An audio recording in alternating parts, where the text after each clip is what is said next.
Yo, what is up, my bro? J'espère que tu te portes bien aujourd'hui. Bienvenue sur Au Masculin, la chaîne des hommes, par les hommes et pour les hommes. Donc aujourd'hui, mon pote, comme tu as pu voir ça sur les titres, en fait, nous allons parler de l'hypergamie. Parce que je pense depuis maintenant, je sais même pas combien de temps, dans mes vidéos, tu m'entends souvent parler de l'hypergamie, que ça soit sur YouTube ou bien que ça soit sur TikTok. Aujourd'hui, en fait, nous allons un tout petit peu parler de l'hypergamie, de la nature féminine. Qu'est-ce que l'hypergamie en question? Aujourd'hui, je vais te donner en fait une certaine définition de l'hypergamie sur 3 volets, d'accord?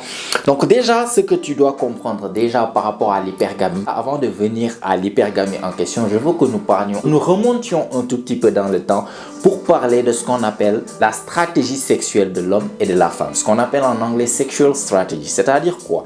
C'est quoi le processus que nous, les hommes, mais aussi les femmes, comment est-ce qu'elles font pour sélectionner leur mate, c'est-à-dire pour sélectionner leur partenaire? Nous aussi, comment est-ce qu'on fait pour sélectionner notre partenaire? Parce que l'hypergamie, en fait, est basée sur la sélection naturelle de partenaires qu'une femme utilise, ou bien la stratégie qu'une femme utilise pour pouvoir sélectionner son partenaire. Voilà d'où vient en fait la cause principale de l'hypergamie. Si je dois donner juste une définition simple de l'hypergamie, c'est le fait que les femmes désirent un homme plus, c'est-à-dire un homme plus âgé, un homme plus expérimenté, un homme plus riche, un homme qui gagne mieux, un homme qui a plus d'expérience, un homme plus confiant, un homme plus grand de taille, un homme. Est-ce que tu vois, chaque fois que tu demandes pratiquement à une femme ce qu'elle désire en fait d'un homme, elle va te citer des choses et le plus souvent, tu vas remarquer que c'est comme si elle demande un supérieur à elle, quoi. Nous, tu vas pas nous entendre dire ouais, je veux une femme plus grande, une femme plus âgée, une femme.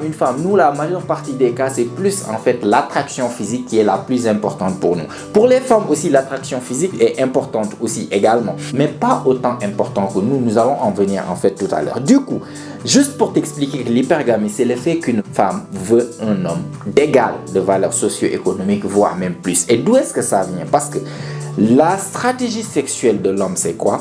On recherche le plus souvent la quantité. C'est pour ça, tu vois, nous les hommes, notre attirance, elle est basée le plus souvent si est-ce que la femme est belle, est-ce que la femme a une belle taille. Nous, le plus important, avant quoi que ce soit, c'est le physique. C'est pour ça, tu vas nous voir, nous pouvons être attirés à beaucoup de femmes en même temps. Est-ce que tu vois? Par contre, pour les femmes, même si l'attraction physique est importante, mais c'est pas autant importante parce que pour elles, contrairement à nous qui cherchons la quantité, elle cherche plus la qualité. L'hypergamie, c'est quoi? C'est de chercher le meilleur partenaire possible qu'elle peut avoir. C'est-à-dire, nous pouvons avoir, c'est comme ça que tu vas avoir un homme, même les anciens, en fait, rois qui avaient des royaumes, tu les vois, en fait, avoir des harems. C'est-à-dire, quelque part, où ils enferment les plus jeunes et les plus jolies femmes, en fait, du royaume. Il y avait plus de 1000 femmes juste pour le roi. Tu n'entends jamais une reine avoir un harem des jeunes garçons beaux et tout. Tu n'entends pas ça parce que la stratégie sexuelle de l'homme et de la femme, elle est différente. L'homme cherche la quantité, genre le maximum possible de femmes attractives qui lui sont accessibles. C'est ça que l'homme cherche vraiment. Par contre, pour la femme,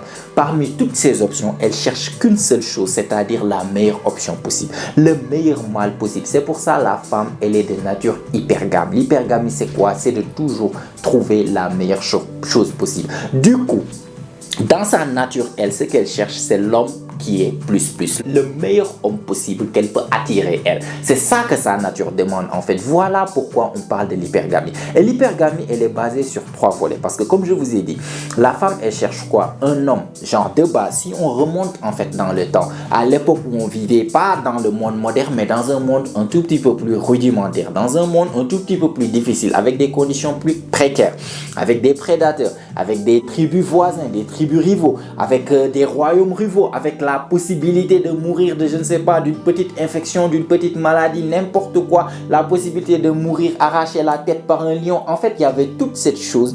Du coup, la femme cherchait, en fait, à la base de son instinct, elle cherchait 2 choses.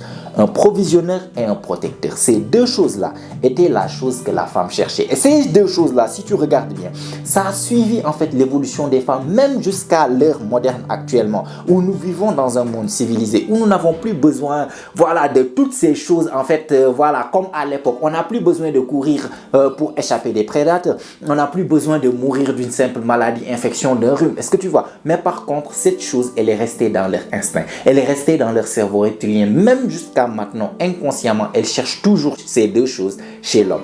la capacité de provisionner et la capacité de protéger. Voilà en fait ces deux choses qui fait que la femme veut toujours un homme plus. Parce que si tu n'es pas supérieur, entre guillemets, je ne dis pas supérieur que tu es meilleur à la femme, mais si tu n'es pas un homme supérieur, entre guillemets, tu ne peux pas provisionner pour quelqu'un et protéger pour quelqu'un avec lequel vous êtes égaux ou bien que tu es inférieur à elle. Sa nature veut un homme plus âgé, plus expérimenté, qui a plus de ressources. Peu importe, une femme peut être ministre en train de très bien gagner sa vie. Tu ne vas pas la voir sortir avec le coiffeur du quartier. Non.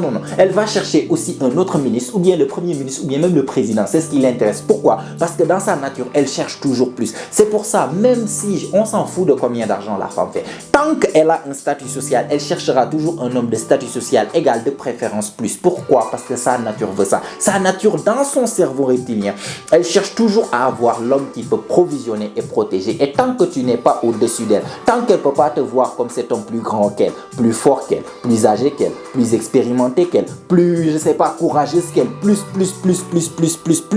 tant qu'elle ne te voit pas ça, elle ne pense pas au plus profond d'elle-même que tu es capable de provisionner et de protéger. Du coup, les trois volets en fait de l'hypergamie, les deux principaux, c'est quoi? Déjà, le premier volet, c'est ce qu'on appelle en anglais alpha fuck, beta buck. C'est-à-dire en fait, dans son cerveau reptilien, la femme cherche un homme capable de protéger. Et lorsqu'on parle de protéger, lorsqu'on enlève toute cette société moderne-là et qu'on remonte en fait dans le temps, quand on parle de protéger, on parle de quoi? On parlait d'hommes capables de protéger, bien sûr, physiquement. Parce qu'avant, il y avait des dangers comme les prédateurs, les animaux sauvages, les tribus voisins. Un autre homme, par exemple, qui peut venir là, je ne sais pas, la prendre de force ou bien blesser ses enfants. Il fallait un homme capable de protéger. Et par quoi les femmes se basaient pour savoir qu'un homme est capable de protéger? Par son physique. Par son physique, par sa capacité d'être vraiment massif physiquement. C'est pas pour rien que les femmes sont attirées par les hommes grande taille. C'est pas pour rien que les femmes sont attirées par les hommes assez balèzes. Les hommes qui montrent une certaine force physique. Parce que dans leur nature, elles cherchent toujours cette protection. Et cette protection, plus tu as ces capacités masculines, viriles, cette capacité de pouvoir protéger, que tu sois grande taille, que tu sois massif, que tu vraiment donnes l'air d'un homme capable de protéger physiquement fort, en fait, elles sont attirées par ça même de base. Est-ce que tu vois? Du coup, c'est pas pour rien. Quand je dis le physique est important, c'est parce qu'en fait, elle cherche déjà ce côté protection en même temps. Mais en même temps, même dans le cerveau reptilien, elle cherche aussi ce côté de potentiel de santé et de génétique. C'est-à-dire quoi? Lorsqu'elle regarde un homme, et ça, c'est pas quelque chose qui se passe dans le cortex, dans le néocortex, non. C'est quelque chose qui se passe dans le subconscient. Elle est attirée par cet homme, elle va pas te dire non, en fait, cet homme, si je suis avec lui, eh ben, nos enfants vont être vraiment forts et aussi en bonne santé parce que cet homme montre des signes qu'il est en bonne santé. Il est grand, il est fort, il est viril, il est en bonne santé. Même la beauté physique qu'on voit, par exemple un homme beau physiquement avec une belle peau, de belles dents, tout ça, elles sont attirées par ça, pas parce que c'est beau. Parce que dans le néocortex, là actuellement, on dit wow, il est beau, il est beau, il est beau. Mais dans son subconscient, il ne voit pas il est beau. Il voit cette capacité reproductive, ces gènes de bonne qualité qu'elle voit, c'est chez un autre gars. Lorsqu'elle voit un gars en fait qui est grand de taille, qui est assez balèze musculairement, qui est beau, qui a des belles dents, qui a une bonne chevelure, il n'est pas chauve, il a ceci, il a cela, toutes ces valeurs génétiques-là, en fait, ça lui donne au plus profond d'elle-même, dans son subconscient, elle se dit que mes enfants auront cette potentiel génétique-là. Ça, c'est des gènes de bonne qualité que je vais donner à mes enfants. Voilà pourquoi elles sont attirées à ce physique-là. Mais aussi, en même temps du physique, parce qu'on dit la capacité de protéger et la capacité de provisionner. L'approvisionnement, c'était quoi? C'était un homme qui était capable. Bon, si tu avais le physique, ça montre aussi que tu étais un homme capable de, voilà, d'être bon à la chasse, à la pêche, de pouvoir sortir et de ramener de la provision. Pourquoi? Parce qu'une fois que j'aurai reproduit avec cet homme-là, une fois que j'aurai reproduit les gènes que j'adore tant chez cet homme-là, pour avoir des enfants forts, pour avoir des enfants de bonne santé, bah, il faut que ces enfants soient nourris. Ces enfants, une fois qu'ils sont nés, ils doivent survivre. Du coup, il me faut un homme aussi qui est capable de pouvoir partir, chasser, ramener de la nourriture. Que mes enfants soient à l'abri à chaque fois du besoin, qu'ils n'aient pas à mourir de faim, moi et mes enfants. Et ça, ces deux choses-là, ce qu'on appelle la capacité de provisionner et la capacité de protéger, sont deux choses qui sont ancrées au plus profond d'elles-mêmes. C'est pour ça, quand je parle de protéger, c'est pas pour rien qu'elles sont attirées aux hommes grands détails, aux hommes forts. Mais en même temps, quand je parle de provisionner, c'est pas pour rien qu'elles sont attirées aux hommes qui ont une certaine ressource. C'est-à-dire, dans le monde actuel, dans le monde truc, un homme qui a des ressources, c'est quoi? C'est un homme qui a l'argent. C'est pas pour rien que les femmes sont attirées par les hommes qui ont une certaine statut social, par les hommes qui ont un certain type de richesse, qui ont un certain, voilà, qui montrent des symboles de richesse. Elles sont attirées par ces deux choses-là. Et c'est là-bas où je vais venir des trois volets-là. Elles sont attirées par ces deux choses-là, mais le plus souvent, tu ne vas pas voir chez ces deux choses-là, en fait, à l'heure actuelle, dans le monde où nous vivons en ce moment, tu ne vas pas voir ces deux choses-là. C'est rare que tu vois ces deux choses-là dans le même mec. Le plus souvent, tu vas avoir un homme qui a ça, qui a les capacités génétiques, qui est beau gosse, qui est grand, qui est fort, mais au fond, il n'a pas d'argent. Et de l'autre côté, tu vas avoir un tonton avec son gros ventre, petit, chauve, etc., etc., etc., mais lui, il a la provision. Du coup, il y a ce qu'on appelle cette dualité de ce que les femmes sont attirées par. Et malheureusement, c'est rare de voir ça dans une seule personne. Et c'est ça d'où vient, en fait, ce qu'on appelle le truc en anglais qu'on dit en red pill, alpha fuck, beta buck. C'est-à-dire que au fond, lorsqu'elles sont jeunes, en fait, le plus souvent, tu vas avoir une femme qui a atteint la puberté, 14 ans, 15 ans, 16 ans, 17 ans, 18 ans, 19, 20, 21, 22, 23, jusqu'en 24. Le plus souvent, ce qui est le plus important chez les jeunes filles, en fait, c'est plutôt l'attraction physique. Tu vois, elles sont au lycée. Oh, ce gars, il est trop mignon. Oh, ce gars, il est ceci, ce gars, il est cela. Rarement que tu les entends dire, ce gars, il est riche, ce gars, il est ceci. Le plus souvent, va voir vers. Essaie de te rappeler les génettes que tu avais, par exemple, au lycée. Le plus souvent, ils étaient attirés par ces gars qui avaient, voilà, cette personnalité d'alpha, ces gars qui étaient assez beaux physiquement. Elles sont attirées par ce côté alpha, ce côté physique, ce côté reproduction génétique. Mais en même temps, lorsqu'elles atteignent maintenant, lorsque ça commence à partir vers 25, 26, 27, 28, là-bas, le côté reproduction génétique, vu qu'elles ne peuvent pas avoir les deux en même temps, c'est toujours là, mais ça commence de plus en plus à avoir moins d'importance. Et maintenant, le côté provisionneur commence à prendre plus d'importance. C'est pour ça, une fois qu'elle commence à atteindre 26, 27, 28, là-bas, elle ne va pas forcément bien regarder est-ce que ce mec est mignon, est-ce que ce mec est beau, est-ce qu'il est grand, waouh, il est trop beau et tout. Maintenant, elles vont commencer à voir qu'est-ce que ce mec fait comme boulot. Est-ce que ce mec a une certaine richesse? Est-ce que ce mec a une certaine stabilité? Est-ce que tu vois comment ça évolue? Ce qu'on appelle alpha fuck, beta buck. Lorsqu'elles sont plus jeunes, elles sont attirées par la reproduction génétique. Leur nature est plus attirée par waouh, ce mec il est beau, il est épais. Mais plus que ça monte vers les trentaines et tout, là où ils sont normalement censés commencer à avoir des enfants, maintenant la ménopause commence à s'approcher. Là-bas, elles vont maintenant commencer plus à regarder vers le côté stabilité, le côté provisionnaire en fait du mec. C'est pour ça que tu vas aller voir le plus souvent d'où vient ce mot alpha fuck beta bucks. Ça vient du fait que lorsqu'elles étaient jeunes, elles ne sont pas intéressées par les bêtas. Les bêtas, le plus souvent, c'est les bêtas qui viennent en fait avec ce côté j'ai l'argent, je vais payer pour toi, je vais te faire des cadeaux, je vais faire. Le plus souvent, elles ne sont pas intéressées. Elles sont en train de chasser le bad boy. Le bad boy qui a d'habitude en fait le côté reproducteur. C'est-à-dire c'est le bad boy qui a voilà ses potentiels génétiques. C'est le bad boy qui est le plus souvent beau physiquement. C'est le bad boy qui montre des traits de caractère d'alpha, des traits de caractère le plus capable de survivre. Parce que le gentil garçon, il est là à donner, il est prêt à donner, mais il ne montre pas ce côté vraiment assez ce qu'on appelle égoïste. Parce que l'égoïsme, si tu regardes bien dans le temps, l'égoïsme c'était quelque chose de très important pour la survie. Et le bad boy montre ce côté égoïste. Le bad boy peut être plus beau physiquement. Le bad boy s'en fout un tout petit peu. Et du coup, lorsqu'elles sont jeunes, elles sont plus attirées par ce côté bad boy qui s'en fout un tout petit peu par rapport à lorsqu'elles sont âgées. Maintenant, voilà, elles ont déjà dealé avec le bad boy. Elles savent que le bad boy, voilà, ceci, cela. Elles ont déjà l'expérience avec le bad boy. Autant ils s'en foutaient des gentils garçons. Maintenant, en ce moment, le plus souvent, les gentils garçons, ils travaillent. Les gentils garçons, ils sont là. Le bad boy, il s'en fout un tout petit peu de tout. Il est là à vivre sa vie. Il est dans une bande de guitare ou bien il est en train de faire du rap. Je sais pas. Le plus souvent, lorsqu'on part maintenant vers les 28, 29, vers les trentaines, le plus souvent, les gentils garçons qui étaient concentrés dans ses études, qui étaient concentrés dans sa carrière, le plus souvent, il est beaucoup plus financièrement stable que le bad boy lorsqu'ils étaient jeunes. Est-ce que tu vois ce que je veux dire? Du coup, ils vont grandir. Le bad boy n'a plus forcément ce que je veux dire, c'est ce côté financièrement stable parce qu'il ne travaillait pas forcément sur sa carrière. Par contre, le gentil garçon qui fait ce que la société lui dit, forcément, il travaillait sur sa carrière. Et une fois qu'ils atteignent 28, 29, vers la trentaine, le gentil garçon commence à avoir ce côté stable financièrement. Il a un beau boulot. Tu vois, il a commencé peut-être à avoir des promotions dans sa carrière. Maintenant, il conduit un certain type de voiture. Et c'est là-bas que maintenant, les femmes vont changer de stratégie. Le gentil garçon qu'elles ne voulaient pas lorsqu'elles avaient 21 ans, 22 ans, là maintenant elles vont commencer à donner un tout petit peu de chance au gentil garçon. Pourquoi? Parce que ce gentil garçon en fait déjà est prêt à leur donner les ressources, mais en même temps il a cette stabilité que ces femmes cherchent là pour leurs enfants. Du coup voilà les deux dualités dont je parle. L'idéal bien sûr c'est qu'elles puissent avoir un seul homme qui est beau physiquement, qui a les côtés reproductifs, génétiques, mais en même temps qui a ce côté en fait ressources, qui a ce côté stabilité financière pour pouvoir potentiellement en fait provisionner pour elle et pour ses enfants. Mais le plus souvent tu vas voir ça d'un côté et tu vas voir le côté provisionnaire de l'autre. C'est comme si c'est deux camps et la femme elle est dans ce duel en fait entre ces deux camps. Elle veut ça à un certain âge et elle veut l'autre à un certain âge. Et du coup le plus souvent du temps l'hypergamie c'est basé sur quoi?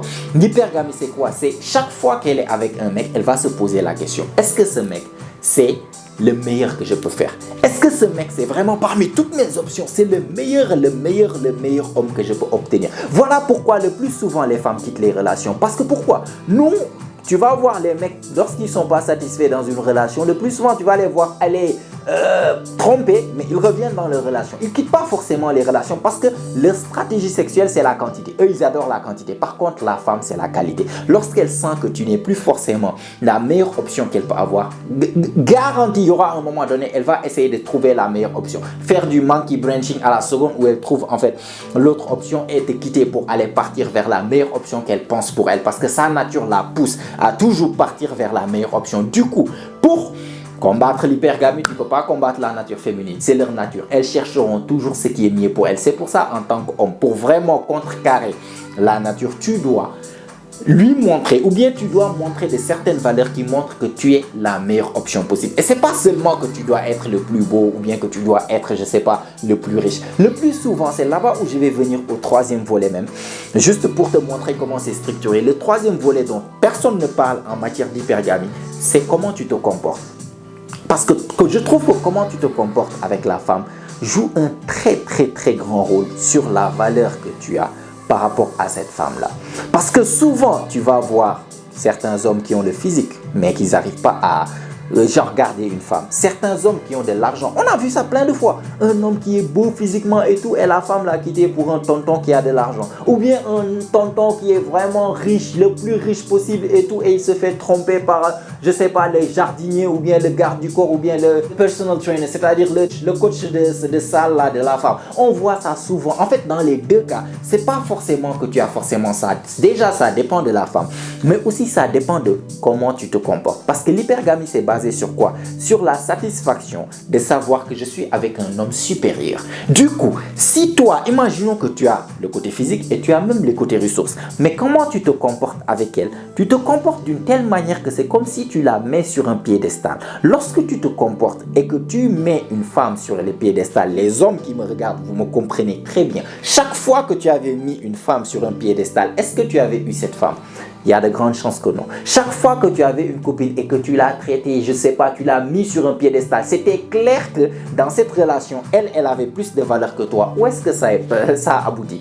Finalement, je te garantis qu'au final, elle t'a quitté pour partir. Peu importe que tu sois le plus beau, peu importe que tu sois le plus riche. Elle t'a quitté peut-être pour un mec moins beau que toi. Elle t'a quitté peut-être pour un mec moins riche que toi, mais elle t'a quitté au final. Et ça, personne n'en parle. J'ai jamais entendu quelqu'un en parler. Pourtant, c'est ça qui détermine l'hypergamie. Parce que en fait, je trouve que les meilleures relations, les relations les plus saines, je trouve, c'est les relations où toujours la femme est un tout petit peu plus investie que l'homme. La femme est un tout petit peu plus amoureuse que l'homme. Ça, chaque fois que je dis ça, on m'attaque de tous les côtés. Que ce soit les hommes, surtout les femmes. Elles me détestent lorsque je dis ça. Ah non, de quoi tu parles? Le niveau d'amour doit être pareil. Ça, c'est faux.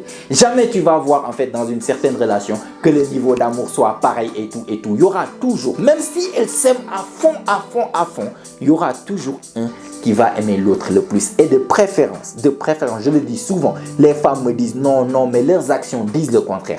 Chaque fois que si c'est l'homme en fait qui commence à être beaucoup plus investi dans la relation, si c'est l'homme qui commence à être beaucoup plus amoureuse dans la relation, c'est là-bas où la femme va commencer à avoir un tout petit peu. C'est comme si ça lui gratte en fait. C'est comme si elle commence à se poser la question, est-ce que cet homme est le meilleur que je peux faire? Pourquoi? Parce que cet homme, même s'il a tout ça, ces choses physiques, ces choses matérielles qu'il a, mais il se comporte comme s'il était en dessous de moi. Pourquoi? Parce qu'il me met sur un piédestal. Il me traite d'une telle manière. Par exemple, je fais des choses. Au lieu de me remettre en place, il est là en train d'essayer de négocier. Je ne le respecte pas forcément. Je fais ce que je veux parce que je sais qu'il est là. Voilà, il me met à un tel niveau qu'il ne peut pas me perdre et tout. Lorsqu'elle a ça dans sa tête, lorsque toi tu commences à te comporter comme ça avec elle, mais qu'est-ce que tu penses que va se passer dans sa tête? Tu es là, pourtant tu as toutes ces choses, tu as la chose physique, tu es beau physiquement, tu es grand, tout ce qu'elle veut et tout, tu es riche peut-être, tu peux même avoir tout. Je vous ai dit combien de fois on a vu ici des hommes beaux se faire quitter, des hommes riches se faire quitter. Pourquoi à ton avis ils se font quitter? C'est parce qu'ils n'ont pas su maintenir non seulement l'attraction, mais aussi le respect de la femme. Et ça, tu le perds en mettant la femme sur un piédestal, en lui montrant clairement par ta manière de te comporter que toi-même tu es en dessous d'elle. Même si en dehors, à l'extérieur, tu as tout ce qu'il faut, qui est plus ce qu'elle cherche. Mais comment tu te comportes au fond d'elle-même, il y a quelque chose qui ne tourne pas rond. C'est comme si de la manière dont tu te comportes, ta valeur est inférieure à la sienne. Par contre, pourquoi le bad boy d'habitude en fait a les femmes? C'est parce que de la manière dont il se comporte, c'est comme s'il se comporte d'une telle manière, comme s'il s'en fout un tout petit peu. Et lorsque tu te comportes dans une relation, comme si interaction, même pas une relation, interaction avec n'importe qui, tu te comportes comme si tu t'en fous un tout petit peu face à une autre personne, ça montre subconsciemment que tu as une meilleure valeur que cette personne-là. Parce que tu pars dans une entreprise, je pense, tu vas pas voir l'employé qui parle n'importe comment avec le patron. Le plus souvent, c'est le patron qui dit hey, Val, il fait ceci, Val, il fait cela. Tu pars dans la rue, peu importe, dans n'importe quelle interaction, tu vas voir les dynamiques de pouvoir. Celui qui s'en fout un tout petit peu le plus a plus de pouvoir. Du coup, tu l'as forcément remarqué aussi avec les femmes que tu as traitées un tout petit peu comme voilà. Pas que tu les traites mal, mais qu'elle peut ressentir que voilà, cet homme-là, il peut faire avec ou sans. Qu'est-ce que tu remarques en fait dans ce genre? La femme, c'est comme si elle devient folle de toi. Elle est encore plus collée à toi. Plus tu t'en fous, plus tu t'en trucs, plus elle devient plus collée et plus attirée à toi. Et c'est là-bas, en fait, c'est ce genre de comportement qui satisfait son hypergamie. Tu n'as pas forcément le beau physique, tu n'as pas forcément l'argent, mais de la manière dont tu te comportes avec elle, c'est comme si voilà, tu es le roi, elle voilà, elle est là, elle doit faire ceci, elle doit faire cela. C'est comme si limite tu t'en fous un tout petit peu. Et c'est ça dont je parle, l'hypergamie. Les trois volets pour satisfaire l'hypergamie, il faut avoir le physique, bien sûr, pour pouvoir les attirer. Être grand, être beau. Si tu n'es pas au moins grand de taille, au moins sois musclé. Parce que ça aussi, ça montre une certaine capacité de protection. Et les ressources aussi, c'est très important.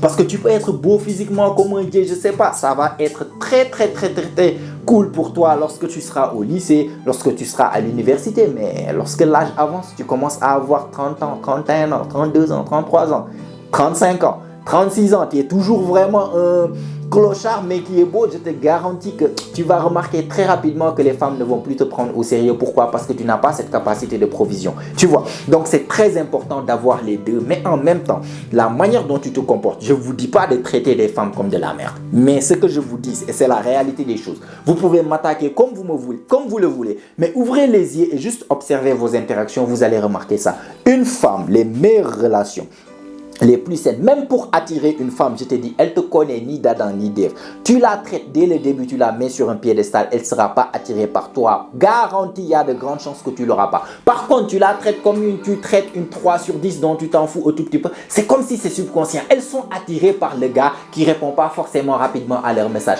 Par le gars qui peut l'ignorer pendant je ne sais pas combien de temps. Par le gars qui peut la laisser et la rendre jalouse. Il est avant en train de montrer des statuts, il est quelque part ailleurs avec d'autres meufs. La fille l'appelle, il répond pas. Le gars qui disparaît pour 3 jours. Inconsciemment, elles sont attirées par ce gars-là. Parce que le fait qu'elles n'arrivent pas à voir ce gars-là satisfait leur hypergamie. C'est comme si inconsciemment, elles disent, ce gars-là, c'est lui que je veux en fait. Le fait que tu t'en fous un tout petit peu, ça montre une certaine valeur supérieure. Et sa nature veut quelque chose de plus.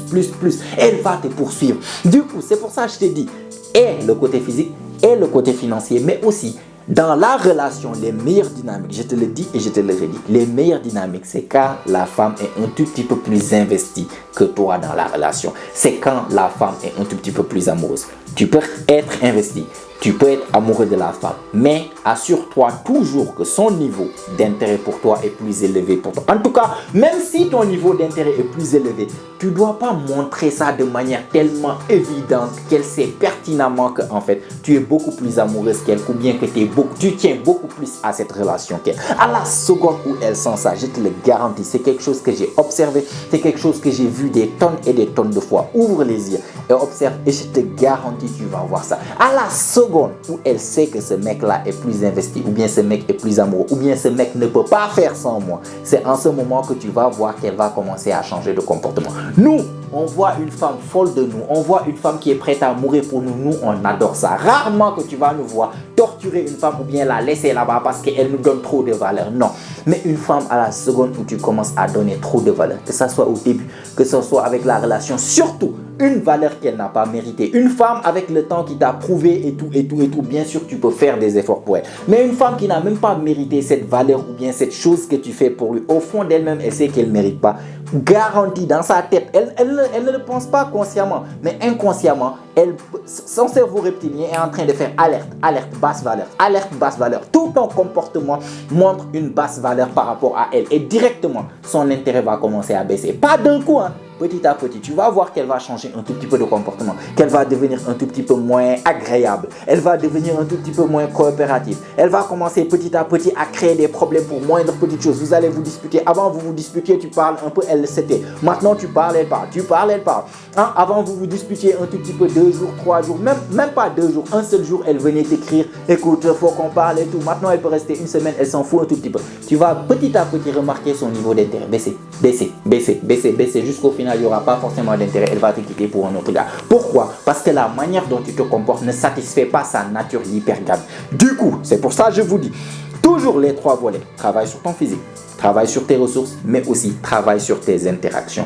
Il faut toujours s'assurer qu'elle s'investit un tout petit peu plus que toi. Elle tienne à la relation un tout petit peu plus que toi. Elle tient, ou bien elle soit amoureuse un tout petit peu plus de toi que toi d'elle.